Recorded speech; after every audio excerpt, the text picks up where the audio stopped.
हत्याराहरूको हातमा राजनीति जाने, हत्यारा नै प्रधानमन्त्री हुने यस्तो खालको हरामी देश हो यो हाम्रो। यति कमजोर र नालायक हामीहरू छौँ कि त्यो हत्या कसले गराएको पनि हामी भन्न सक्दैनौँ। नजिकबाट मैले दिपेन्द्रलाई देख्दाखेरि त्यत्रो हत्याकाण्ड दिपेन्द्रले गर्ला भने जस्तो मलाई। विष्णुको अवतार मान्छन् नेपालीहरू राजालाई। हत्यारालाई पत्ता लगाउनु त कहाँ हो, त्यसको रक्षाको जिम्मेवारी नै हाम्रो होइन, जुन देशको सेनाले भन्छ भने। किताबमा चाहिँ फ्रेन्चहरू त्यो कुरा पटक्कै मान्दा रहेनछन् र त्यो चाहिँ पारसको टाउकामा हालिदिँदो रहेछ। अधिराज कुमार धीरेन्द्रले चाहिँ प्रहरी अधिकृतका श्रीमतीहरूको दुरुपयोग गर्थे भन्ने लेखिरहेको छ यो किताबमा। ज्ञानेन्द्रहरूको टाउकामा हालेर राज संस्थाको लोकप्रियतालाई सिध्याइदिने र अन्ततः राज संस्था नै सिध्याइदिने र क्रमशः नेपाल र नेपालीको भाग्य भविष्य र स्थायित्वलाई नै सिध्याइदिने ग्रान्ड डिजाइनबाट यो कुरा भएको भन्ने चाहिँ ज्ञानेन्द्रहरूलाई नै यसबाट फाइदा भएको देखिन्छ। अङ्गरक्षक मार्फत दिपेन्द्रलाई चाहिँ हान्न लगाइएको भनेर लेखेको छु मैले त्यहाँ। यिनीहरूको चाहिँ चरित्र चित्रण पनि यो किताब उल्लेखनीय मात्रामा गरिएको रहेछ। आदरणीय दर्शक, यतिखेर हाम्रो बिचमा हुनुहुन्छ डाक्टर सुरेन्द्र केसी। डाक्टर साहब, यहाँलाई एभरेस्ट नेपालको जुम संवादमा स्वागत छ। ल हस्, धन्यवाद। जस्तो आज यो भन्न रोयल मर्सराइट भएको दिन 19 वर्ष भयो, यो दिनलाई हजुर कसरी सम्झिनुहुन्छ? थोरै यसको बारेमा थोरै भन्नु।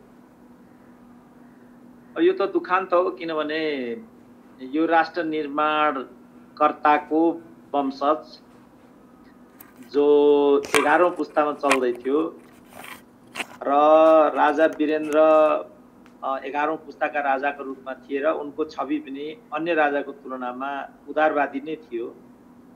उनले राजनीतिक दलहरूसँग सम्झौता गरेर प्रजातान्त्रिक प्रणालीलाई पुनर्स्थापित गर्ने बाटोमा निकै अगाडि बढिसकेको त्यस्तो अवस्था थियो। 2032 सालमा 28 सालमै उनले चाहिँ नेपाललाई शान्ति क्षेत्र राखियोस् भन्ने प्रस्ताव पनि ल्याएका थिए। त्यसको परिणामस्वरूप 2045-46 सालमा भारतले नेपालको विरुद्ध लामो नाकाबन्दी पनि लगाएको थियो। त्यो नाकाबन्दीसँग जुझ्दै राजनीतिक दलहरूले मुलुक त्यही नाकाबन्दीमा फसेको समय पारेर 2046 फागुन 7बाट प्रजातान्त्रिक आन्दोलन थाली एउटा अस्वाभाविक स्थिति उत्पन्न गराए र मुलुकमाथि आर्थिक नाकाबन्दी भइरहेको बेला प्रजातन्त्र प्राप्तिको लडाईँ थाले। त्यस्तो बेलामा राजा वीरेन्द्रसँग दुईटा विकल्प मात्रै बाँकी थिए। या त विदेशीसँग झुकेर स्वदेशी राजनीतिक दलहरूलाई दमन गरेर आफ्नो निरङ्कुश प्रणाली कायम राख्ने, अथवा राजनीतिक दलहरूसँग सम्झौता गरेर विदेशी हस्तक्षेपको नाकाबन्दीको अन्त्य गर्ने। यो मध्ये विदेशीहरूको सामु झुकेर भुटान हुनुभन्दा बरु राजनीतिक दलहरूसँगै झुकेर नेपालमा प्रजातन्त्रको पुनर्बहाली गर्ने, साथै विदेशी हस्तक्षेप र नाकाबन्दीलाई पनि रोक्ने, यस्तो खालको नीति लिँदै राजा वीरेन्द्र उदार एउटा छवि बनाएर अघि बढ्दै थिए। अब यस्तैमा 2058 आजकै दिन जेठ 19 को एउटा भयङ्कर घटना घट्यो र त्यसमा वीरेन्द्र सहित राजपरिवारका 10 जना सदस्यहरूको सामूहिक हत्या भयो। अब यो नेपालको इतिहासमा एउटा ठुलो दुखान्त हो।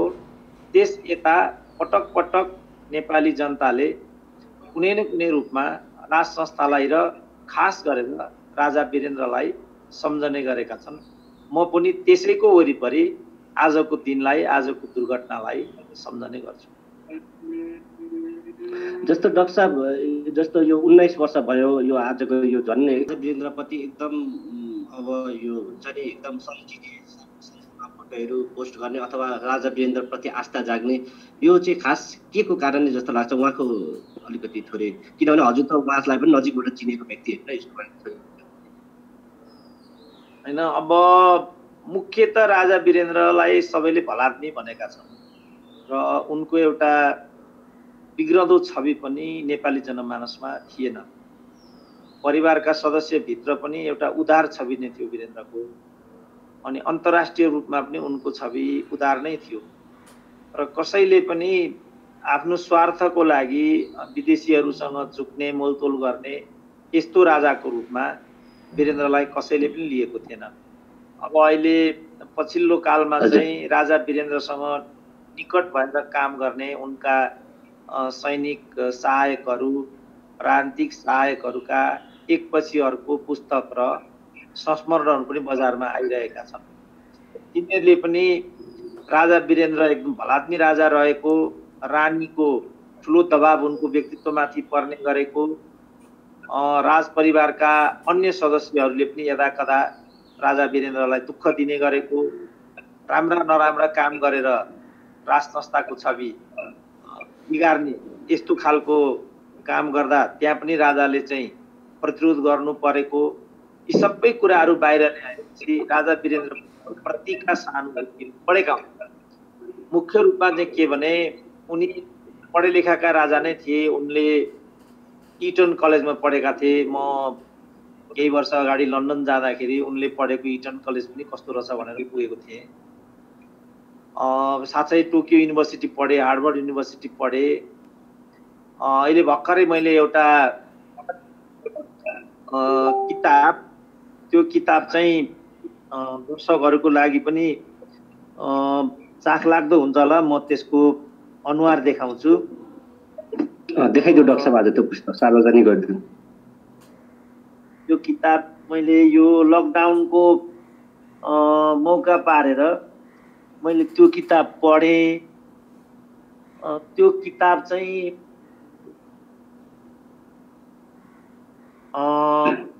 विभिन्न 15-20 जना फ्रेन्च राइटरहरूले लेखेको रहेछ। त्यो किताब निकै नै चाखलाग्दो किताब छ त्यो। यो चाहिँ दधी सापकोटाले एडिट गरेको किताब हो। यो अझै मजाले अलिकति देखाइदिनु त। किताब वास्तवमा पढेको थिएन। मेरा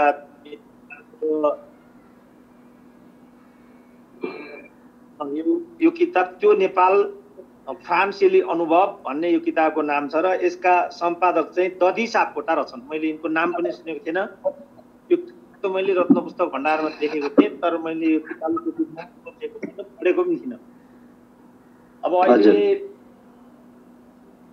म चाहिँ यो लकडाउनलाई पारेर म आफ्नो एउटा बृहत जीवन कथा लेख्दैछु।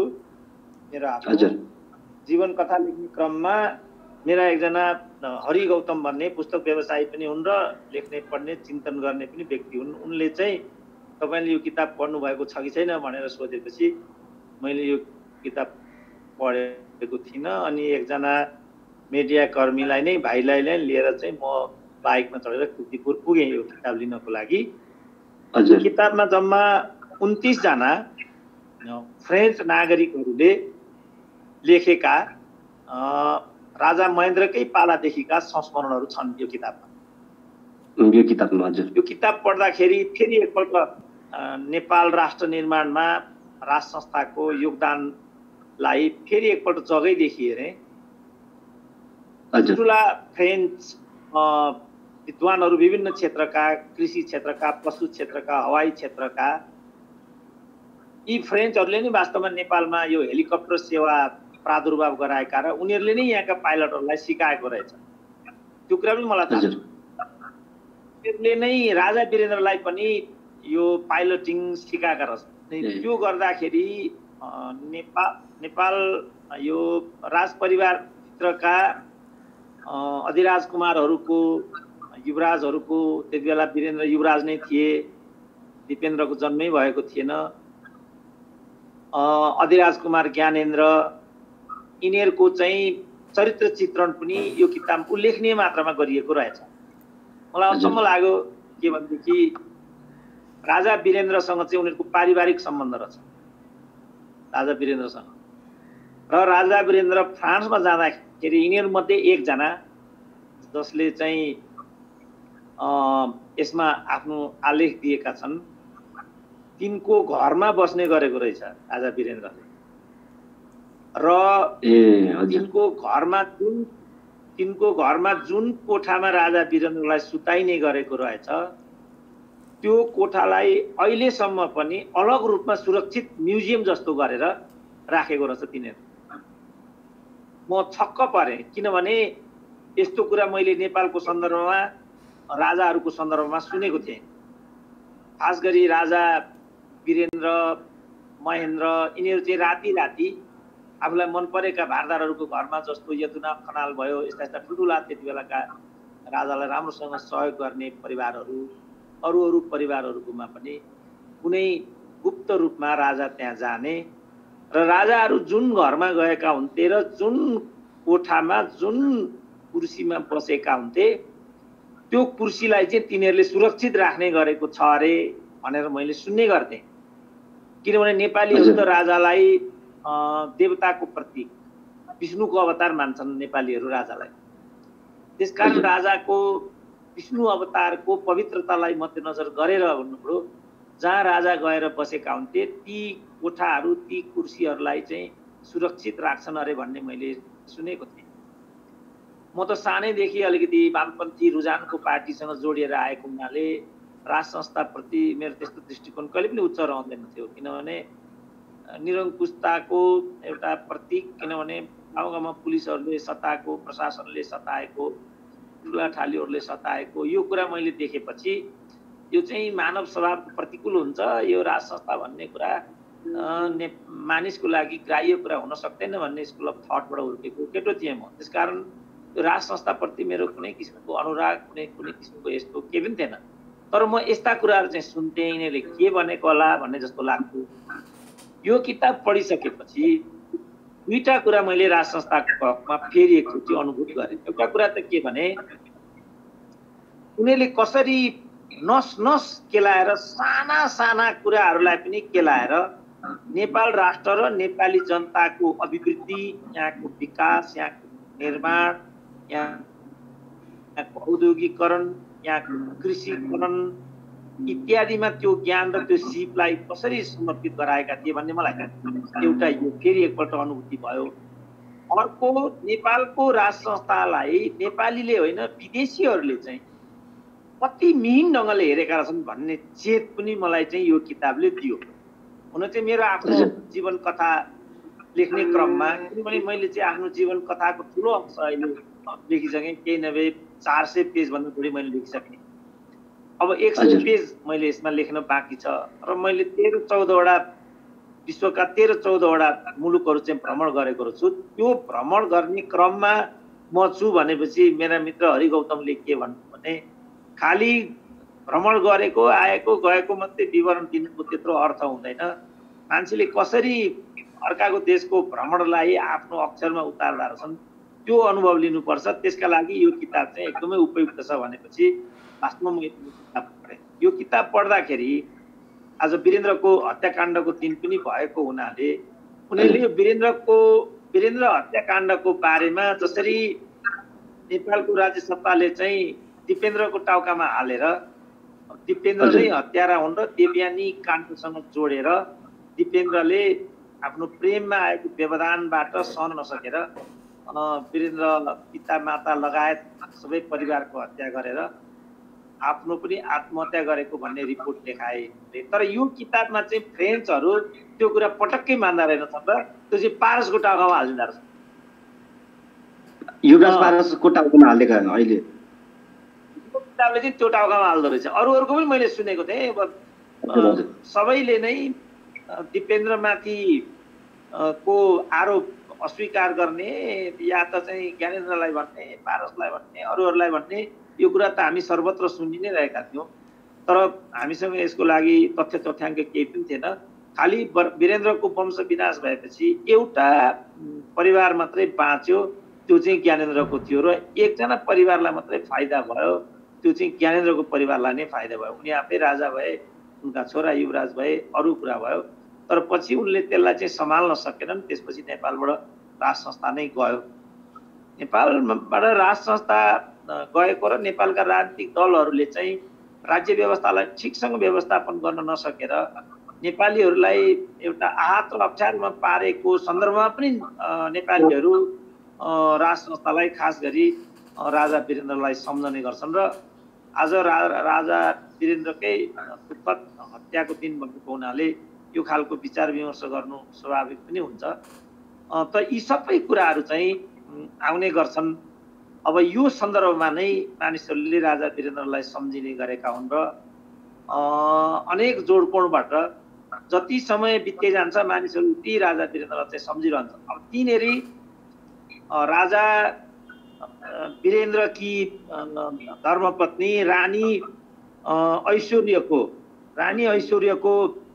एकदमै ठुलो बदनामी थियो।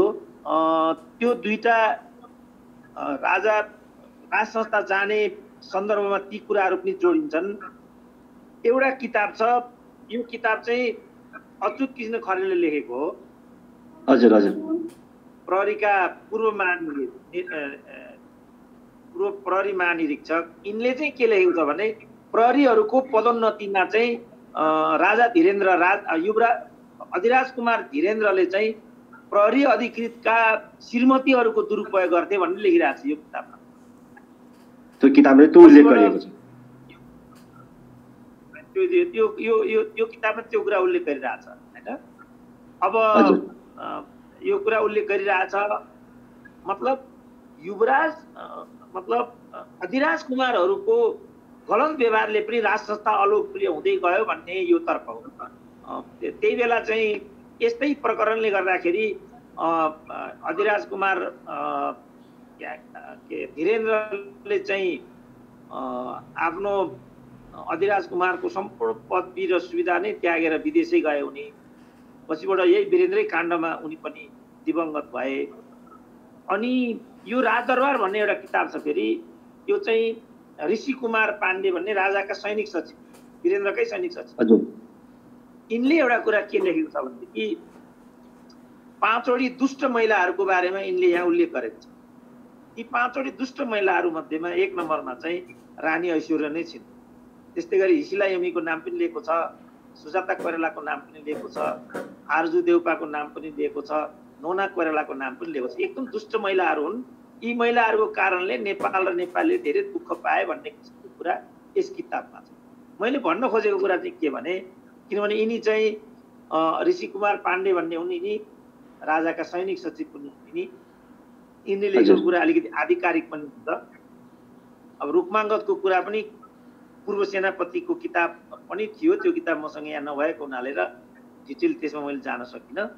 तर यो किताब चाहिँ मैले पढेको पनि थिएँ र यिनले के लेखेको छ भने रानी ऐश्वर्या चाहिँ लाख लाख रुपियाँमा गोल्सा टाइपका धनी साहुहरूलाई चाहिँ गोदवा पनि बेच्थिन् भनेर लेखेको छ यो किताबमा चाहिँ। हजुर। यस्ता कारणले गर्दाखेरि नेपालमा राज संस्था धेरै नै बदनाम भयो। वीरेन्द्र अब यिनले पनि त्यही कुरा लेखेको छ, एकदम रानी दुष्ट खालकी थिइन् तर राजा वीरेन्द्र चाहिँ एकदमै भलाद्मी किसिमका राजा थिए भन्ने कुरा यिनले पनि लेखिरहेको छ। त यसरी राज परिवारका सदस्यहरू, अब ज्ञानेन्द्रको पनि कुरा आयो, धीरेन्द्रको पनि कुरा आयो, ऐश्वर्यको पनि कुरा आयो, यिनीहरूको प्रकृति र प्रवृत्ति त्यति जनप्रिय नभएको हुनाले, त्यति सामाजिकतापूर्ण नभएको हुनाले पनि मलाई लाग्छ राजा वीरेन्द्रको छवि अलिकति माथि गयो। त्यस कारणले पनि राजा वीरेन्द्रलाई मानिसहरूले पटक पटक सम्झन्छन्। अहिले पनि म सोसियल मिडियामा हेर्छु, धेरै मानिसहरूले चाहिँ एउटा दुःख प्रकट गरे जस्तो लाग्छ र राजा वीरेन्द्रलाई श्रद्धाञ्जली दिन खोजे जस्तो लाग्छ। जब जब हामी अहिलेको जस्तो एउटा अन्यलमा पुगिराखेका हुन्छौँ, अहिले जसरी लुटपिट भइराखेको छ, मानिसहरू दुःख पाइराखेका छन्, कल कारखानाहरू बन्द भएर गए, नेपालीहरूको माथि ऋण बढ्यो, व्यापार घाटा यति माथि पुग्यो कि अब मुलुक आर्थिक रूपमा तङ्ग्रिने हो कि होइन भन्ने ठाउँमा आयो। राजा वीरेन्द्र महेन्द्रहरूले त्यता उद्योगहरू खोलेका थिए, त्यत्रो रोजगारी भाइ छोराहरूले पाएका थिए। हाम्रो कारपेट गार्मेन्ट मात्रै 5-6 लाखको रोजगारी थियो। त्यस्तै राम्रो औद्योगिक संरचनाहरू थिए। ती सबै औद्योगिक संरचनाहरू यिनीहरूले प्रजातन्त्रको नाममा विचलन गरे। नेपाली स्वदेशी बैंकको ऋण लिएर विदेशी साहुहरूलाई पोसे र ती जम्मै औद्योगिक संरचनाहरू आज विदेशमा पुगेको भन्ने छ। त यी सबै कारणहरू थिए जसले गर्दा मानिसहरूले राजा वीरेन्द्रलाई पटक पटक सम्झिन्छन् र अहिलेको राज्य प्रणाली र तहिलेको राज्य प्रणालीलाई तुलना गर्छन्। न्यायको क्षेत्रमा, अख्तियारको क्षेत्रमा, प्रहरी प्रशासनको क्षेत्रमा, सेनाको क्षेत्रमा, अन्तर्राष्ट्रिय कूटनीतिको सम्बन्धमा, कूटनैतिकहरूको सन्दर्भमा। अब अहिले त 8 क्लास पढेको लठुवालाई यिनीहरू परराष्ट्र मन्त्री बनाइदिन्छन्, एनपारको दलाललाई यिनीहरू राजदूत बनाइदिन्छन्, सबै पदहरू बजारमा किनबेच गर्छन्। अख्तियारका मानिसहरू चाहिँ भ्रष्टाचारको हब बनेर बस्छन्। राजाले बनाइदिएको प्रधानमन्त्री निवासलाई यिनीहरूले बेचबिखन गरेर विचलन गरेको रहेछ। पार्टीको महासचिव नै त्यो गराउने चाहिँ धन्धुकारी रहेछ। त यो सब कारणले चाहिँ मानिसहरूले राजा वीरेन्द्रलाई सम्झेका, राजतन्त्रलाई सम्झेका भन्ने चाहिँ मलाई लाग्छ। जस्तो डाक्टर साहब, अब हामी कार्यक्रमको अन्तिममा छ। जस्तो एउटा ठुलो क्वेसन मार्क चाहिँ डाक्टर साहब के छ भनेपछि विभिन्न थरीका मान्छेहरूले अब यो हत्याकाण्डको विषयमा बुक लेखे, तर एउटा जुन अन्त्यको एउटा हुन्छ जुन यो चाहिँ गराए कसले भन्ने कुराहरू चाहिँ अहिलेसम्म कसैले, हजुरले नै अघि भन्नु, कसैले पारसको टाउकोमा, कसैले वीरेन्द्रको टाउकोमा, कसैले कोही सिआइए र पनि भन्छ। यो हजुरको विचारमा चाहिँ वास्तविक के हो जस्तो लाग्छ? अथवा दिपेन्द्रले नै गरेका हुन्? त्यतिखेरको तत्कालीन गृहमन्त्री रामचन्द्र पौडेल थिए, उनले त बिबिसीको पहिलो अन्तर्वार्तामै दिपेन्द्रको टाउकोमा हालिदिएका थिए यो हत्याकाण्डमा। यसमा हजुरको के छ भने जाँच? अब म चाहिँ हिस्ट्रीको विद्यार्थी भएको हुनाले प्रमाण र आधार बिना केही पनि कुरा बोल्नको लागि यो उपयुक्त सम्झिने अवस्थामा म छैन। किनभने इतिहासमा कुनै पनि कुरा प्रमाणिक ढङ्गले र स्रोत कतै बोल्नुपर्छ भन्ने कुरा हुन्छ। उदाहरणको लागि कोत पर्व पनि कसले गराएको भन्ने कसैले पनि भन्न सक्दैन। जहाँ चाहिँ 32-35 जना मान्छे मारिएका थिए, जङ्गबहादुर नामको एउटा आततायी हत्याराले त्यति मान्छेलाई हत्या गरेर नेपालको हत्याएको। जङ्गबहादुरकै पनि वंश विनाश गर्थे, अर्को थरी हत्यारा त्यहाँ पैदा भए। हत्याराहरूको हातमा राजनीति जाने, हत्यारा नै प्रधानमन्त्री हुने यस्तो खालको हरामी देश हो यो हाम्रो। तर यति कमजोर र नालायक हामीहरू छौँ कि त्यो हत्या कसले गराएको पनि हामी भन्न सक्दैनौँ। वीरेन्द्रको हत्याकाण्डको सन्दर्भमा पनि यही नै कुरा छ। परिणाम हेर्दाखेरि चाहिँ विदेशी ताकत नै यसमा संलग्न, किनभने नेपाली सेनाले पनि राजाको सुरक्षाको जिम्मेवारी हाम्रो होइन भनेको थिए त्यति बेलाका प्रधान सेनापतिले। यो हाम्रो जिम्मेवारी नै होइन भने, जबकि 4000 अत्याधुनिक नेपाली सेनाको सुरक्षा घेराभित्र चाहिँ राजा वीरेन्द्र थिए। अब सेनाको परमाधिपति भनेको राजा नै हुन्छ। अब आफ्नो परमाधिपतिको हत्या भएको हत्यारालाई पत्ता लगाउनु त कहाँ हो, त्यसको रक्षाको जिम्मेवारी नै हाम्रो होइन जुन देशको सेनाले भन्छ भने म त धेरै निरीह हुँ, त्यस्तो मैले भन्ने हैसियतै राख्दिनँ। त्यसमा पनि अघि पनि मैले भने म इतिहासको विद्यार्थी भएको हुनाले प्रमाण र आधारले पुष्टि नगर्ने कुरामा मलाई बोल्ने अनुमति नै हुँदैन। तर सबै परिणाम र आजको दिन हेर्दाखेरि चाहिँ कुनै न कुनै रूपमा विदेशी शक्ति यसमा विदेशी शक्तिको योजनामा यो घटना भएको र नेपाली सेनाको 4000 को त्यो टुक्रीलाई कुनै न कुनै रूपमा चाहिँ प्रयोग गरिएको यो नै देखिन्छ। यो फ्रान्सेली लेखकहरूले लेखेको यो कुराको बारेमा मैले भने आधिकारिक रूपमा त्यो राइटरले चाहिँ यहाँ दिपेन्द्रलाई भने पनि जसलाई भने पनि हाम्रो इम्प्रेसन चाहिँ के छ भने उनीहरूले यहाँ अलिकति त्यो के हो, गल्ती हो कि ठिकै हो, भतिज, हामी राजाको भतिजले यो गरेको मान्छौँ भनेर भनेको छ। सायद भाइको छोरालाई पनि भतिजले भन्छन् क्यारे। त्यो नेपाली लेखकले नै अनुवाद गरेको हुनाले ठिकै पनि होला। त्यो राजाको भतिजले वीरेन्द्रको हत्या गरेको मान्छौँ भनेर भनेको छ यी फ्रेज राइटरहरूले चाहिँ। यहाँ मेरो एउटा नेपालको इतिहास र ऐतिहासिक परम्परा भन्ने एउटा किताब छ। त्यो किताबमा चाहिँ मैले एउटा लाइन त्यहाँ के लेखेको छु भने त्यहाँको काटमार हत्या हिंसाको समष्टि कुरा सुनिसकेपछि मुमाबडा महारानी रत्नको आदेशले वीरेन्द्रकै एकजना अङ्गरक्षक मार्फत दिपेन्द्रलाई चाहिँ हान्न लगाइएको भनेर लेखेको छु मैले त्यहाँ। हजुर, त्यो पनि कति मिल्ने कति नमिल्ने त्यसलाई पनि जाँच परख गर्दै जानुपर्छ भन्ने लाग्छ मलाई। तर ठ्याक्कै यसले नै मारेको होला भनेर भन्नु चाहिँ त्यति सजिलो छैन। यो तारन्तार खोजी गरिरहनु पर्ने नै विषय हो।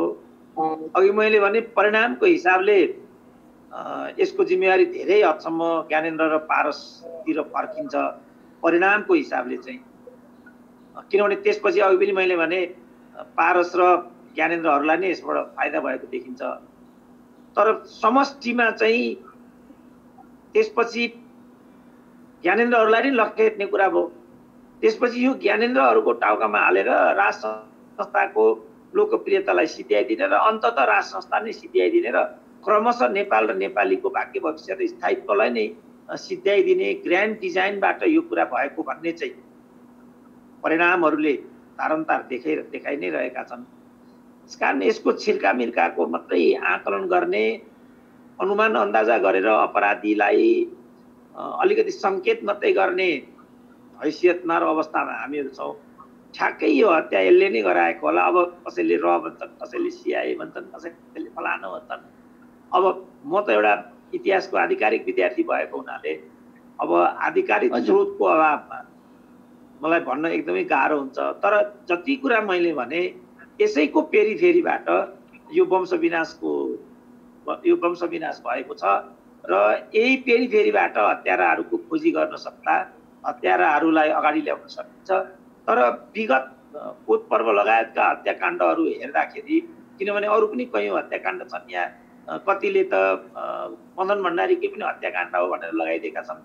त यी सबै काण्डहरू त्यसपछि यो मुस्लिम सम्प्रदायका 101 नेता अभियन्ताहरूको पनि हत्या भएको छ।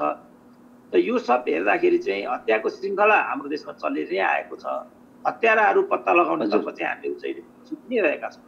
त्यो मध्ये एउटा चुकिएको घटनामा वीरेन्द्रको हत्याकाण्ड पर्छ। ठ्याक्कै यो काण्डमा यसले नै यसो गरेको होला भन्न चाहिँ त्यति सजिलो छैन, धेरै नै गाह्रो हुन्छ। ल हस् त डाक्टर साहब, धन्यवाद। जहाँ चाहिँ मैले छुट्याएको र हजुरले भन्न चाहेको केही छ आजको यो? अब यही हो, अब मैले पिएचडी क्रममा महेन्द्र विद्याभूषण भन्ने सर्वोच्च पदको पढे लेखेका मान्छेलाई दिने नेपालको। अब राजाहरूको उमेर सामान्यतया 50-52 वर्ष नै हुने हुँदा क्या हो वीरेन्द्रको पनि 50-52को उमेर भइसक्यो। यही महेन्द्र विद्याभूषणको मौका पारेर एकचोटि राजासँग भेटघाट हुन्छ।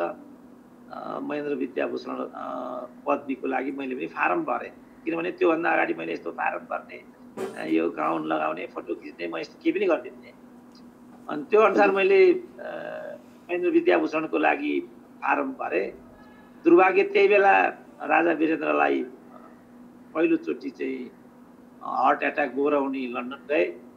उनी लन्डन गएपछि त्यो विभूषण दिने जिम्मेवारी चाहिँ युवराजलाई आयो, दिपेन्द्रलाई। अनि त्यही बेला मैले दिपेन्द्रलाई पनि भेटेको थिएँ र यो वंश विनाशको पाका म कान्तिपुर पब्लिकेसनको नेपाल भन्ने साप्ताहिक पत्रिकाको नियमित स्तम्भकार थिएँ। त्यहाँ मैले यो वीरेन्द्र वंश विनाशलाई लिएर मैले एउटा लेख पनि लेखेको थिएँ त्यो बेला। र त्यसको निष्कर्ष मैले के गरेको थिएँ भने यही अघिको विभूषणको सन्दर्भ जोड्दै मैले राजा वीरेन्द्रसँग साक्षात्कार गर्ने भन्ने ध्येयले त्यो फारम भरेको थिएँ। तर संयोगले उनी मुटुको व्यथा लागेर लन्डनतिर गएको हुनाले त्यो पदवी दिपेन्द्रको हातबाट लिनुपर्ने स्थिति बन्यो। दिपेन्द्रको हातबाट त्यो पदवी लिनलाई म त्यति उत्साहित त थिइनँ, तर मैले फारम भरिहालेको हुनाले भइहाल्यो भनेर म दरबारमा गएको थिएँ। त्यो बेला मैले दिपेन्द्रलाई नजिकबाट देखेँ। त्यो कुरा मैले त्यो लेखमा लेखेको। नजिकबाट मैले दिपेन्द्रलाई देख्दाखेरि त्यत्रो हत्याकाण्ड दिपेन्द्रले गर्ला भने जस्तो मलाई इम्प्रेसन परेको थिएन भन्ने कुरा मैले त्यो लेखमा पनि लेखेको थिएँ। त्यो कुरालाई म आज पनि दोहोऱ्याउँछु। बिचरा उनी आफै ज्यानो हुनु त्यहाँ बाध्य भएका छन् र उनीमाथि त्यत्रो 9 जनाको हत्याको आरोप लगाइएको छ। मरणोपरान्त उनलाई हत्यारा घोषित गरिएको छ। तथापि हाम्रो राष्ट्रको निर्माण गर्ने धरोहर, यो राष्ट्र निर्माण हामीले चाहे राज संस्था र त्यसको वंश विनाशको आजको दिनलाई एउटा दुःखद क्षणको रूपमा म लिन चाहन्छु र वीरेन्द्र र उनको परिवारप्रति गहिरो संवेदना पनि व्यक्त गर्न चाहन्छु। हस् त डाक्टर साहब, यहाँलाई समय र सम्वादको लागि यहाँलाई धेरै धेरै धन्यवाद। ल।